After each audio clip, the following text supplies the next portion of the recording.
आज कोर्ट में एक ऐसा मुजरिम खड़ा था। ना ही उसने कोई मर्डर किया था और ना ही उसने कोई चोरी की थी। और यह मुजरिम एक अच्छे परिवार से था। इसकी खुद की सरकारी नौकरी भी थी।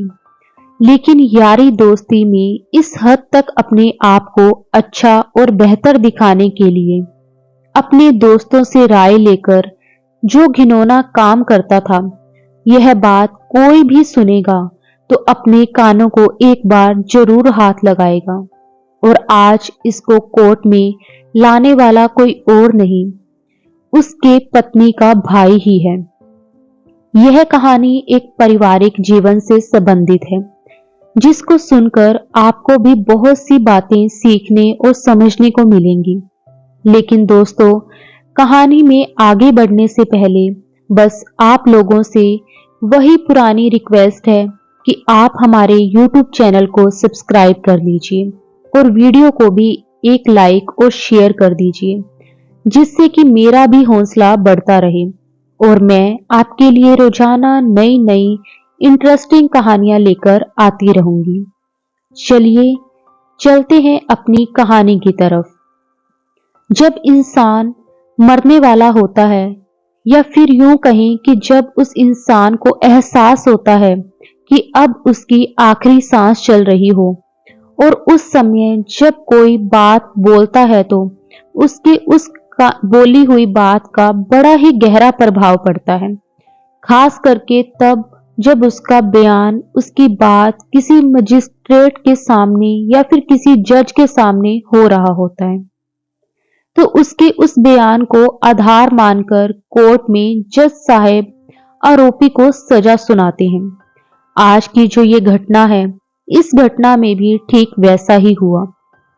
लेकिन इस घटना में एक विवाहित लड़की ने जो बयान दिया है, वह बयान किसी जज या किसी कोर्ट में या फिर किसी मजिस्ट्रेट के सामने नहीं, बल्कि एक विवाहित लड़की ने अपनी भाभी से एक ऐसा सच उजागर किया है, जिस सच को जानने के बाद उसकी भाभी के पैरों तले जमीन खिसक जाती है।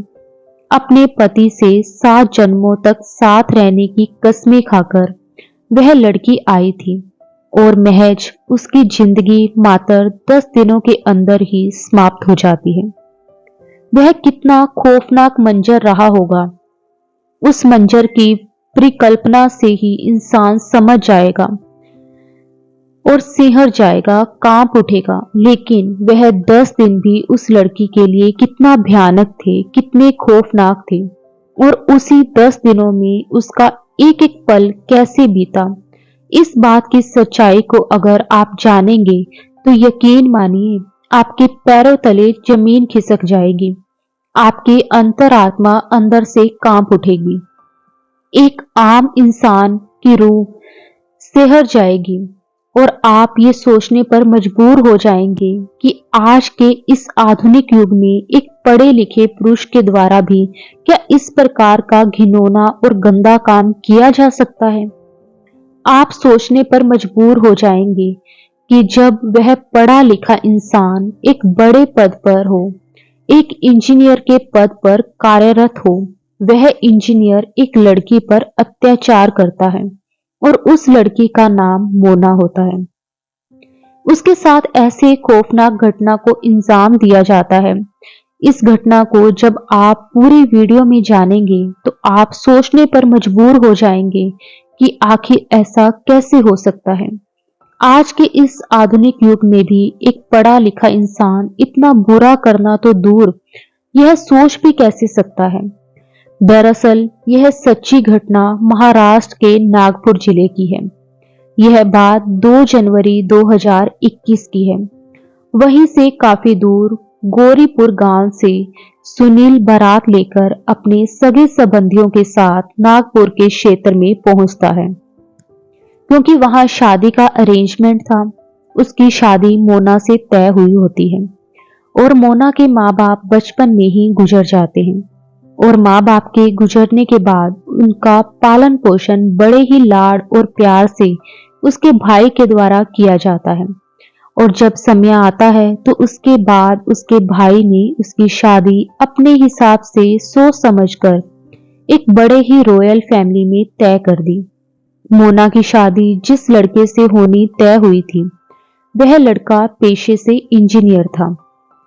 और जब बारात लेकर शादी के लिए सुनील वहां पर पहुंचता है, तो उसकी शादी बड़े ही धूमधाम से होती है, क्योंकि यह एक अरेंज मैरिज थी और दोनों परिवार बड़ी खुशी से इस शादी को संपन्न करवा रहे थे। दोनों परिवार खुलकर उस शादी में शामिल होते हैं। सब लोग काफी इंजॉय करते हैं। शादी सफलतापूर्वक संपन्न भी होती है। लेकिन जब शादी हो रही होती है, जब मौलाना साहब निगाह पढ़ा रहे होते हैं, उस वक्त दूल्हे के चेहरे पर कोई ऐसा असर देखने को नहीं मिलता यह अंदाजा लगाया जा सके कि यह लड़का मोना के लिए अच्छा नहीं है। इधर लड़की शादी के टाइम बहुत ही ज्यादा खुश लग रही थी।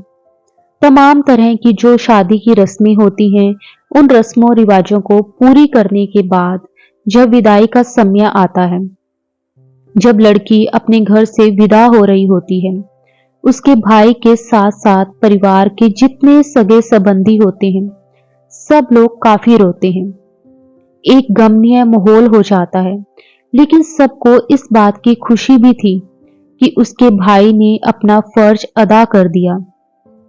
उसने फर्ज को बड़े ही सहजता के साथ और बड़ी ही रिस्पॉन्सिबिलिटी के साथ एक अच्छे घर में अपनी बहन की शादी की है।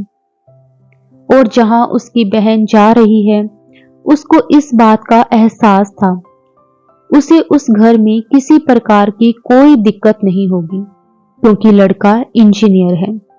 इस बात की उसको खुशी भी थी, लेकिन इस बात का उस भाई को गम भी था कि कल तक जो बहन उसके घर में या फिर उसके आंगन में उसके आंगन की सुंदरता बढ़ा रही थी, आज के बाद वह अब अपने पति के घर चली जाएगी, अपने ससुराल चली जाएगी और उसके बिना मेरा आंगन, मेरा घर सूना सूना लगेगा।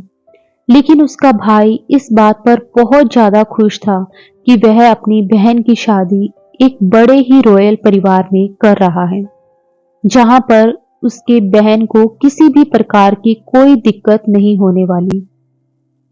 वह लड़की वहां से विदा होकर अपने ससुराल पहुंचती है। ससुराल आने के बाद पहली रात, या फिर यूं कहें कि सुहाग रात वाली रात, जब वह अपने बेड पर मौजूद होती है और उसके बाद जब उसके पति का आना होता है, वह अपने पति की प्रतीक्षा कर रही होती है। लेकिन पति स्ट्रेस की वजह से, या फिर यूं कहें कि उसके दूल्हे सुनील को खुद पर भरोसा नहीं होगा, इस बात को सोचकर वह अपने दोस्तों से कुछ सलाह मशवरा करता है। और उसके दोस्त जो उसको सलाह देते हैं, शायद उस सलाह को सुनील को नहीं मानना चाहिए था, लेकिन सुनील अपने दोस्तों के द्वारा दी हुई उस सलाह को मान लेता है और सुहाग रात के कक्ष में आने से पहले शक्तिवर्धक कुछ दवा का उपयोग कर लेता है। और दवा के उपयोग करने के बाद वह उस रूम में पहुंचता है, जहां पर उसकी पत्नी दुल्हन के रूप में उसका इंतजार कर रही होती है। रूम में पहुंचने के बाद वह अपनी पत्नी के साथ सुहाग रात मनाने की कोशिश करता है। वह अपनी पत्नी के साथ इस प्रकार कोशिश करता है मानो एक हवसी इंसान जिस प्रकार किसी एक असहाय और किसी एक निर्बल लड़की के साथ जिस प्रकार पेश आता है और लगातार पेश आता है, ठीक उसी प्रकार गंदा और घिनौना काम करता है और लगातार करते जाता है। उसकी इस बात की जब उसकी पत्नी विरोध करती है, तो वह दरिंदा इतना क्रूर होता है कि उस रात अपनी पत्नी को डांटता भी है और बेरहमी से पीटता भी है और उसे इस बात के लिए विवश करता है कि मैं जो कर रहा हूं मुझे करने दो, इस बात का तुम विरोध नहीं करो। और यह सब प्यार मोहब्बत करने का बेहद गंदा और घिनौना तरीका था। सुनील अपनी पत्नी के साथ बुरी तरह से यौन संबंध बनाकर अपने आप को संतुष्ट करने की कोशिश करता है और उसकी पत्नी विवश और लाचार होती है। वह ज्यादा इस बात का विरोध इसलिए नहीं करती है क्योंकि शादी की पहली रात थी। अगर वह इस बात का विरोध करेगी तो हल्ला गुल्ला होगा, या फिर इस बात को वह इसलिए भी किसी से नहीं बताती है कि अगर वह ऐसा बताती है तो शायद कुछ नेगेटिव लोग इसको लेकर बोलना स्टार्ट कर देंगे। सुबह होने के बाद लड़की के शरीर की जो वर्तमान स्थिति होती है वह बिगड़ने लगती है। उसको लगातार उल्टियां होने लगती हैं। इसके बाद फिर सुहाग रात का दूसरी रात आती है। दूसरी रात को भी उसके साथ वही दुर्गति की जाती है। उसका पति फिर से शक्तिवर्धक दवा का उपयोग करता है और उसके बाद बड़े ही बुरे तरीके से फिर से वही सब करता है जो कि पहली रात उसने अपनी पत्नी के साथ किया था, और ठीक उसी प्रकार दरिंदगी करता है, या फिर यूं कहिए कि एक प्रकार से जबरदस्ती करता है, जो आमतौर पर एक लड़की कभी नहीं चाहती है कि उसके साथ इस तरह का कोई घिनौना काम करे। और जहां तक यौन संबंध की बात होती है तो यौन संबंध में दोनों की सहमति होनी चाहिए, दोनों का परस्पर तालमेल होना चाहिए। लेकिन यहां दूर दूर तक दोनों का कोई तालमेल नहीं था, और वह भी जब तक शक्तिवर्धक दवा का उसके शरीर पर असर रहता। उस बीच मानो वो भूखे शेर की भांति अपनी पत्नी पर दहाड़ता है, मानो उसको बहुत दिनों से खाना पीना नसीब नहीं हुआ हो। वह ठीक उसी प्रकार करता है और लगातार करते जाता है। उसकी पत्नी की स्थिति खराब होती जाती है, दर्द से करहाती रहती है, लेकिन वह इस बात का जिक्र किसी से नहीं करती। इसके बाद फिर सवेरा हो जाता है। तीसरे दिन भी उसका पति उसके साथ वही करता है जो कि पहले दिन और दूसरे दिन किया था। ठीक फिर से उसी प्रकार वह शक्तिवर्धक दवा उपयोग करता है और वह खाने के बाद फिर से अपनी पत्नी के साथ वही काम करता है जो कि 2 दिन से कर रहा था। उसके साथ जो भी वह करना चाहता था वह सब कुछ कर रहा था, और इसके बाद अपनी हवस को शांत करने की कोशिश करता है। लेकिन उसकी हवस सहज हवस नहीं थी, वह एक आजाद हवस थी, क्योंकि जो भी उसके अंदर उत्तेजना आई थी वह सिर्फ और सिर्फ दवा का असर थी।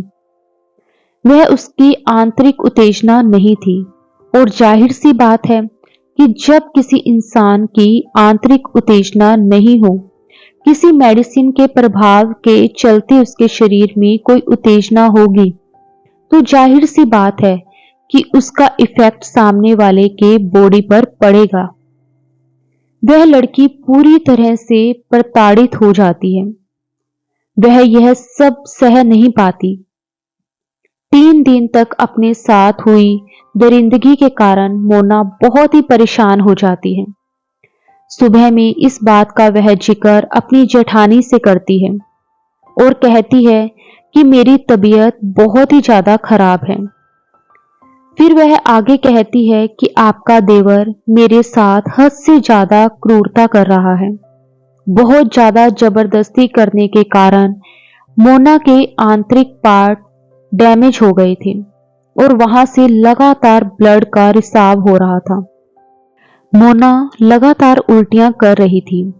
मोना की ऐसी हालत देखकर उसकी जेठानी समझ चुकी थी कि मोना की तबीयत बहुत ज्यादा खराब है, तो वह तुरंत लड़की के मायके इन्फॉर्म करती है और वहां पर कहती है कि तुम्हारी बहन की तबीयत ज्यादा खराब हो गई है, हो सकता है तो आप आकर मिल लो, नहीं तो इसको एक अच्छे डॉक्टर से जाकर दिखा दो, क्योंकि इसकी तबीयत लगातार बिगड़ती जा रही है। लड़की वाले पहले तो इस बात को सुनते हैं और सुनने के बाद ये सोचने लगते हैं कि अभी तो 3 दिन पहले वह गई थी, यहां से तो सब कुछ ठीक था। इस शादी को लेकर वह काफी खुश थी, वह यहाँ से अच्छे तरीके से गई थी और दिक्कत भी नहीं थी। फिर अचानक से क्या हो गया जो उसके स्वास्थ्य की वर्तमान स्थिति अच्छी नहीं है। उसकी हालत लगातार बिगड़ रही थी। एक दो दिन बाद यानी कि 7 जनवरी को उसका भाई अपनी बहन के घर पहुंचता है और अपनी बहन की हालत देखकर वह बहुत घबरा जाता है। उसकी बहन इस हालत में नहीं थी कि वह ज्यादा बोल सके। उसका भाई तुरंत अपनी बहन को लेकर मुंबई के लिए रवाना हो जाता है और मुंबई पहुंचकर अपनी बहन को एक बड़े अस्पताल में एडमिट करवा देता है और वहां पर उसका ट्रीटमेंट होना शुरू हो जाता है। मतलब डॉक्टर ने 8 तारीख से ही उसका ट्रीटमेंट शुरू कर दिया था। डॉक्टर ट्रीटमेंट कर रहे होते हैं, उसी बीच जब उसकी भाभी लड़की से यह बात पूछती है कि दीदी बताओ कि आपके साथ क्या हुआ था, अचानक आपकी तबीयत इतनी ज्यादा कैसे बिगड़ गई? आप घर से गई थी तब तो सब कुछ ठीक था। तब वह लड़की रोने लगती है और बताना शुरू करती है कि जब शादी की पहली रात सुनील मेरे पास आया तो आने से पहले शायद किसी शक्तिवर्धक दवा का उपयोग किया था और दवा खाकर जब मेरे पास आया तो बड़े ही बुरे तरीके से मेरे साथ यौन संबंध बना रहा था। और ना सिर्फ यौन संबंध बनाया बल्कि इस गंदे और घिनौने तरीके से मेरे साथ ये सब कुछ करता रहा। वह लगातार 5 रातें मेरे साथ यही सब कुछ करता रहा और वह लगातार मेरे साथ घिनौना खेल लगातार करता रहा जब तक उसके शरीर पर उस दवा का असर दिख रहा था। मतलब अपने शरीर का जो संपूर्ण भड़ास था, या फिर यूं कहे कि उस दवा से जो भी उसके शरीर में उत्तेजना आई थी वह सारी की सारी मेरे ऊपर निकलना चाहे। और मैं 5 दिन लगातार परेशान होती रही, साथ के साथ प्रताड़ित भी होती रही। बार बार इस बात का विरोध कर रही थी, लेकिन विरोध करने के बाद भी मेरे साथ वही किया जा रहा था। उसके पति को इस बात की चिंता बिल्कुल नहीं थी उसकी पत्नी की वर्तमान स्थिति क्या है, उसके शरीर की हालत क्या है, बल्कि उसको तो बस चिंता थी तो अपनी हवस को मिटाने की। ऐसा बोलकर वह चुप हो गई, जबकि डॉक्टर ने इलाज 8 जनवरी को ही शुरू कर दिया था और वक्त जैसे जैसे बीत रहा था वैसे वैसे उस लड़की की तबीयत खराब होती जा रही थी। डॉक्टर ये समझ नहीं पा रहे थे कि आखिर हो क्या रहा है। महिला डॉक्टर जो इस पूरे घटना को बड़े ही ध्यान से देख रही थी और जज करने की कोशिश कर रही थी कि आखिर हुआ क्या है। डॉक्टर जब तक उस लड़की की हालत को पूरा समझ पाते तब तक उस लड़की की मौत हो गई। उसके बाद जैसे ही इस बात की सूचना घर पहुंची पूरा घर गमगीन हो गया, क्योंकि किसी ने यह सोचा नहीं था कि जो बेटी अभी 4 दिन पहले अपने घर से विदा होकर अपने पति के घर जाती है और उसके तुरंत बाद उसके साथ ये सब गंदा खेल खेला जाएगा। जैसे ही उसके भाई तक ये बात पहुंची कि उसकी बहन अब नहीं रही तो उसका भाई हॉस्पिटल को मानो सर पर पहाड़ उठा लेता है। वह रो रो कर पागल हो जाता है, क्योंकि उसने कभी भी अपनी बहन को अपने माँ बाप की कमी महसूस होने ही नहीं दी थी। उसने अपनी बहन को बड़े ही लाड़ प्यार से अपने घर में रखा था और ना सिर्फ रखा था बल्कि अपने फर्ज को भी बड़े ही अच्छे तरीके से निभाया था और समय आने पर एक अच्छे परिवार में एक अच्छे घर में सरकारी नौकरी वाले इंजीनियर के साथ उसकी शादी करवाई थी। उसने ये सोचा था कि आने वाला टाइम मेरी बहन की जिंदगी का बहुत अच्छा टाइम होगा और उसे किसी प्रकार की कोई समस्या नहीं होगी। कुछ टाइम पहले जिस बहन की डोली उसके घर से उठी थी अब इसी बहन के जनाजे को अपने कंधे पर उठाकर उसे कब्रिस्तान ले जाना पड़ेगा। ये सब सोचकर वह बहुत बुरी तरह से रो रहा था। उसने ये कभी नहीं सोचा था कि उसकी बहन उसकी इतनी जल्दी छोड़कर उसको चली जाएगी। अचानक से ये बात पूरे अस्पताल में फैल जाती है कि अस्पताल में एक लड़की एडमिट हुई थी जिसकी अभी अभी मौत हो गई।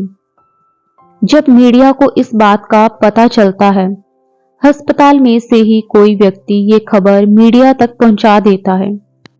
मीडिया को जब ये खबर मिलती है कि एक नई शादीशुदा लड़की की मौत हो गई है, तो वह तुरंत हॉस्पिटल पहुंच जाती है। अस्पताल में आने के बाद मीडिया के लोग मोना के परिवार से बात करने की कोशिश करते हैं और वह जानना चाहते हैं कि आखिर मोना के साथ क्या हुआ। लेकिन मोना के परिवार का कोई भी सदस्य इस हालत में नहीं था कि वह मीडिया को कुछ बता सके। फिर वह मीडिया के लोग उस महिला डॉक्टर के पास पहुंचते हैं। महिला डॉक्टर उनको बताती है कि इस लड़की की शादी अभी 5 दिन पहले हुई है और शादी के बाद इसके पति ने इसके साथ बहुत ही भयंकर तरीके से रेप किया है, जिसके कारण इस लड़की की ऐसी हालत हो गई थी। थोड़े ही टाइम में वहां पर पुलिस भी आ जाती है। पुलिस के आने के बाद उस लड़की की बॉडी का पोस्टमार्टम करवाया जाता है। पोस्टमार्टम रिपोर्ट में ये साबित होता है कि मोना के साथ बहुत ही ज्यादा और बहुत ही गंदे तरीके से सेक्स किया गया है, जिसके कारण उसके आंतरिक पार्ट्स बहुत ही ज्यादा खराब हो गए और उसे बहुत ज्यादा ब्लीडिंग होने लगी। बहुत ज्यादा ब्लीडिंग होने के कारण ही मोना की मौत हुई थी। मोना की मौत के बाद लोग तरह तरह की बातें करने लगे।